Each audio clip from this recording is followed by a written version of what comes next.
My friends are honestly embarrassed for me when I bring you around, she said over sushi. I paid for my half and never spoke to her again. Now her friends watch me thrive while she spirals. Hey viewers, before we move on to the video, please make sure to subscribe to the channel and hit the like button if you want to see more stories like this. Thanks. Hey Reddit, throwaway account for obvious reasons. I am 28, need to get this off my chest because it's been a wild ride. And honestly, sharing it might help someone else spot the red flags earlier than I did. This all went down about a year ago, but the updates keep coming and it's turned into one of those stories where life just balances the scales. Let me set the scene. Emily and I had been together for 3 years. We met in college, her majoring in marketing, me in IT.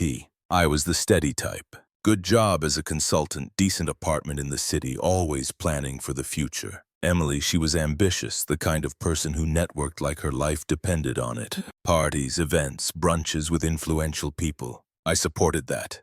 Hell, I funded a lot of it. Flashback to 6 months in. She lost her entry-level gig during a rough patch in the industry. I covered her rent, paid for her online courses to upskill, even skipped a promotion at my company that would have meant relocating because she said, "Babe, I need you here to build my career." I thought we were a team. I'd come home exhausted from 12-hour days debugging code, and she'd be out at some mixer, coming back buzzing about the amazing connections she made. I never complained. Being nice was my thing. Reliable, thoughtful. The guy who remembers anniversaries with her favorite takeout and a quiet night in. But over time, things shifted. She'd make these little comments. "Why don't you dress sharper? My friends' guys always look put together." Or, "You should network more. Being behind a screen all day isn't impressive." I brushed it off as her stress talking. We weren't perfect, but I was committed. No cheating on my end, no wandering eyes. I pictured proposing someday once she landed that big job. Looking back, I see the signs. Her phone glued to her hand, late nights working. Sudden interest in professional development events, but I trusted her.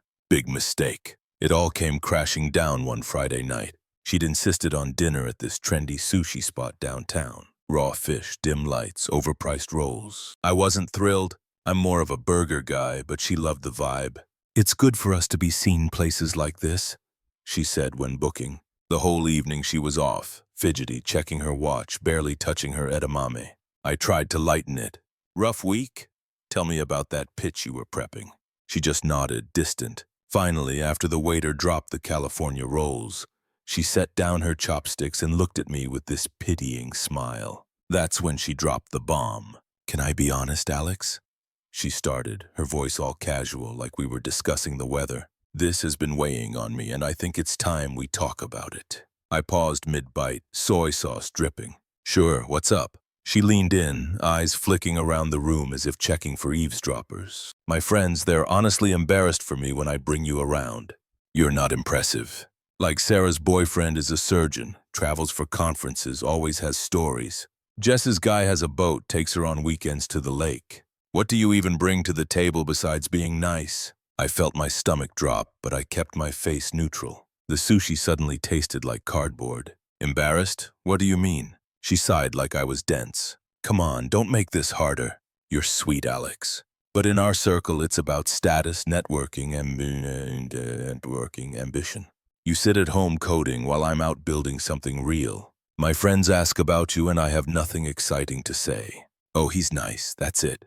It's humiliating." I set my chopsticks down slowly. Humiliating. The word echoed. A flashback hit me. Then last month, her birthday party at that rooftop bar. I'd shown up in my best shirt, brought a thoughtful gift, a custom necklace with her birthstone.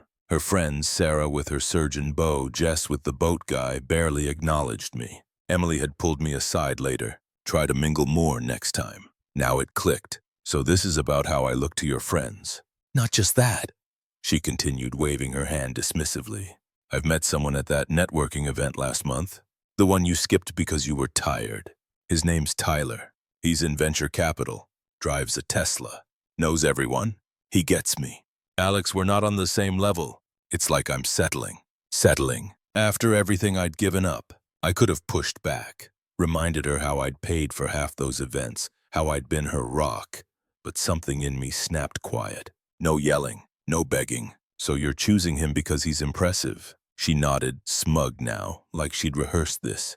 It's not personal. I need someone who elevates me. You're stable, sure, but stable is boring. Tyler challenges me, introduces me to opportunities. My friends love him already. They say he's perfect for me. You were great for a while, but let's be real. You'd never fit in that world. This is me being kind, ending it now instead of dragging it out. Kind. The twisted logic burned. And what about us? The plans, the future we talked about. She laughed, a short, pitying bark. Future. Alex, wake up. I deserve more than a guy who's content with mediocrity. Tyler's taking me to a gala next week. Real influencers, deals getting made. What would you do there? Stand in the corner being nice. My friends would die of secondhand embarrassment. I stared at her, the room blurring a bit. The waiter hovered nearby, sensing the tension. She kept going, justifying like it was a TED Talk. Look, I'm not the villain here. People grow apart. I've outgrown you. You should thank me for being honest. Most girls would have just ghosted. Thank her for humiliating me over sashimi. I felt the confusion swirl. Had I really been that blind? But I didn't argue. Didn't plead. I pulled out my wallet, counted my half of the bill plus tip, and slid it across the table. Okay, Emily. Good luck with that. Her eyes widened like she expected drama. That's it? No fight? What would be the point? I stood, coat in hand. Enjoy the rest of your night. I walked out into the cool air, heart pounding but steps steady. No looking back. That was the last time I spoke to her for months. Anyway, the drive home was silent. No radio, just my thoughts racing. Why me? I'd been loyal, supportive. Flashback. Our second anniversary. I'd surprised her with a weekend getaway she'd hinted at. She gushed then, called me her rock. Now rock equaled boring.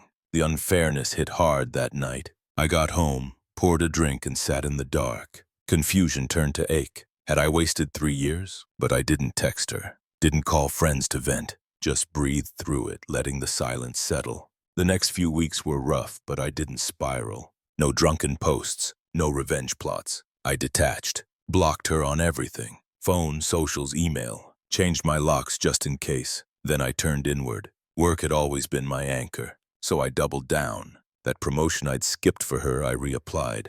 Got it! Senior consultant role with a bump in pay and remote flexibility. Moved to a better apartment across town. Minimalist vibe. No reminders of her. But it wasn't just career. I hit the gym hard. Not for show.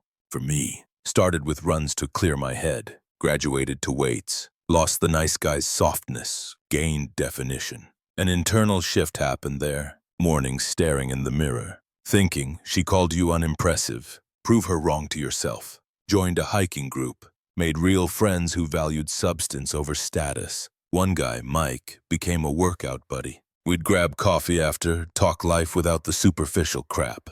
Dating?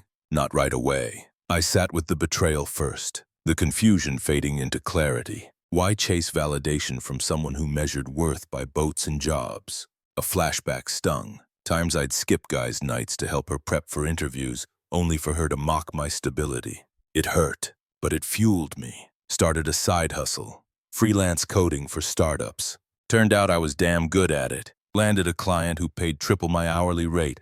My bank account grew. So did my confidence. Months in, I met Mia at a tech meetup. Not a flashy networking thing, but a genuine workshop. She's a graphic designer, kind without agenda. We clicked over shared laughs about bad coffee. No comparisons, no embarrassment. Our first date was simple, a picnic in the park. She said, I like how grounded you are. Grounded, not boring. That word healed something. Social media. I kept it low-key, posting hikes, project wins. Didn't tag locations, but mutuals saw. Her old circle, Sarah and Jess, started liking my stuff. Weird at first, but I ignored it. Life was building. I traveled solo to the mountains. Read books on self-growth. The silence from that betrayal night. It became my power. I wasn't just surviving. I was free. Clear-headed. Emotionally untethered. Her words echoed less each day, replaced by my own. You're enough. That's when karma started rolling in. Slow at first, like whispers from mutuals, then full force. I didn't seek it out. It just found its way to me through the grapevine. About 4 months post-breakup, Chris, our one shared friend who stayed neutral, mentioned over beers that Emily had gone all in with Tyler. Dude, she's posting him everywhere. Galapagos weekend getaways. Looks flashy. I nodded, uninterested. Good for her. But inside I wondered how long the facade would hold. Turns out not long. Tyler, the venture capital wizard, was a house of cards. From what I pieced together later via Chris and a couple stray likes on my posts from her circle, Tyler's success was smoke and mirrors. Fake LinkedIn creds, exaggerated deals, real mountains of debt from bad investments. He'd charmed Emily at that networking event, dangling promises of introductions and joint ventures. She bit hard, introduced him to her friends, even quit her stable marketing job for a startup he claimed to run. Sarah and Jess ate it up at first. Emily's killing it with this power couple vibe. But cracks showed quick. Tyler started borrowing from her, small at first, just until this deal closes. Then bigger. Her credit card for business trips. She covered his rent when his investors ghosted. Flashback to our time. I'd bailed her out before, but never like this. By month 6, the truth exploded. One of her friends, Jess, I think, dug into his background after he flaked on a group outing. Turns out Tyler had a trail of exes he'd used the same way. Charm, borrow, vanish. No real VC job. He was a glorified salesman with a leased Tesla and maxed cards. When confronted, he bailed, left her with shared bills, ghosted her texts, even blocked her on socials. Emily unraveled fast, lost the startup gig when it folded. Shocker. It was bogus. Her friends distanced. Sarah stopped inviting her out, saying, "It's awkward now." Jess unfollowed, citing drama. Isolation hit. She posted vague stories about fake people, but likes dwindled. Financially, she tanked. Burned savings on Tyler's lifestyle, now scraping by with freelance gigs that barely covered rent. Chris filled me in sparingly. "She's not doing great, man. Regrets everything." I didn't gloat. I just kept building. My freelance side hustle turned into full-time clients. Gym routine paid off with a half-marathon finish. Mia and I went official. She met my new friends. No embarrassment, just genuine vibes. The irony. Her old crew started engaging with my life. Sarah commented on my hiking post. "Looking strong, Alex. Miss seeing you around." Just like my project update. "Impressive work. Knew you had it in you." They watched me thrive while Emily spiraled. Posts from her side went dark, then desperate. Subtle shades about learning from mistakes. I stayed detached. But damn, the justice felt earned. Not revenge, just life exposing the superficial. She discarded me for Flash. Now Flash discarded her, leaving her irrelevant in her own circle. Her attempts started subtle, then snowballed into desperation. First contact 2 months after karma hit, a text at 2 a.m. "Hey Alex, been thinking about us. Can we talk?" I read it, felt nothing.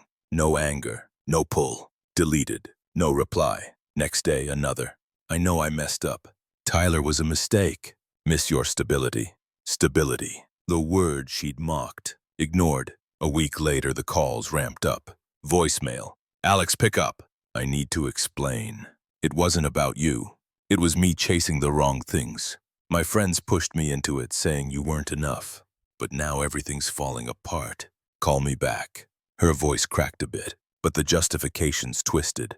"You were always so nice. I took it for granted. Let's grab coffee, hash it out." No mention of her cruelty, just her pain. I listened once, then blocked the number. That's when she looped in the toxic crew. Sarah texted first. "Hey, stranger. Emily's really hurting. You should hear her out. She's changed." I replied politely. "Not interested. Thanks." Then Jess called, voice dripping condescension. "Come on, Alex. Don't be petty." She upgraded thinking it'd be better. But life's funny. Her family's worried.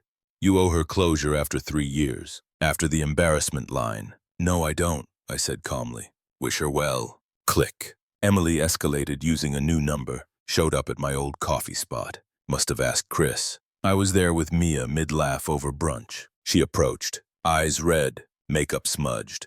"Alex, please. Just 5 minutes." I looked up, composed. Mia squeezed my hand under the table. Supportive. No drama. "Emily, what do you want?" She sat uninvited, words tumbling. "I'm sorry. Okay? Tyler used me. Took everything. My friends bailed when it got messy. I see now you were real. Stable. Nice. That's what matters." I was smug, thinking I deserved better. But I was wrong. Take me back. We can start over. Her hypocrisy showed. Begging for what she'd dismissed. "No excuses," I asked, firm. She shifted, desperate. It was the pressure. Sarah and Jess always comparing. They said you'd hold me back. But now they're ghosts and I'm alone. Please, Alex. I need you. Need, not want. I shook my head. That's your life now. Handle it. Anger flashed. True colors. How can you be so cold? After I gave you 3 years? You're nothing without me. You were boring then and ignoring me makes you pathetic. Mia tensed, but I stayed calm. Goodbye, Emily. We left her yelling after us. You'll regret this. Block the new number. Her friends tried one last time. Sarah's final text. You're an ass for ghosting her in her low. Deleted. Her attempts peaked there. Desperate. Entitled. Revealing everything I'd missed. But I was done. Emotionally miles ahead. Fast forward to last month. Chris's birthday party at a cozy rooftop bar downtown. Low-key vibe. Mutuals from our old circle invited. I went with Mia. Thriving. Happy. No baggage. Walked in polished. Fitted shirt from my new wardrobe. Confident stride from the gym. Heads turned. Sarah waved. Alex, you look amazing. Jess chimed in. Seriously, that promotion, goals. Their likes online had turned into real compliments. Emily. I hadn't thought about her in weeks. Then she appeared. Disheveled. Solo. Nursing a drink. Eyes locked on me. She approached, hesitant. Alex, hi. Didn't expect you here. I turned, polite but distant. Mirror time. Emily, you look familiar. Have we worked together? Her face crumpled. What? It's me. Emily? Don't pretend. I tilted my head. Indifference. Real. Right. Emily from back then. What brings you? She glanced at Mia, then back. Voice shaky. I see you're doing well. With her. I just wanted to say I'm sorry. For the sushi night. The comparisons. My friends were wrong. I was wrong. Tyler destroyed me. But it made me realize what I lost. Can we try again? Or at least talk? No sympathy stirred. I reflected her logic. You said I wasn't impressive, right? Just nice. Embarrassing your circle. Well, life's elevated without that. I've got real connections now. People who value substance. You're irrelevant to that. She teared up. That's cruel. I was dismissive, but I've changed. Please. Facts aren't cruel, I said, firm. My life's full. Career booming. Mia is incredible. Friends who don't compare boats or jobs. You've got your path. Handle it. I turned away. Back to Mia and the group. She lingered a moment, muttered, You'll see. Then left, defeated. Later, Sarah pulled me aside. She's spiraling hard. But damn, Alex. You've upgraded. I just smiled, walking out with Mia, her hand in mine. Emily was a ghost. Forgotten. Powerless. Her friends watch me thrive online now, commenting fire emojis on my life. She's blocked. Irrelevant. Peace. Earned. Thanks for watching. Make sure to subscribe to the channel and hit the like button. What do you think about this story? Share it in the comments.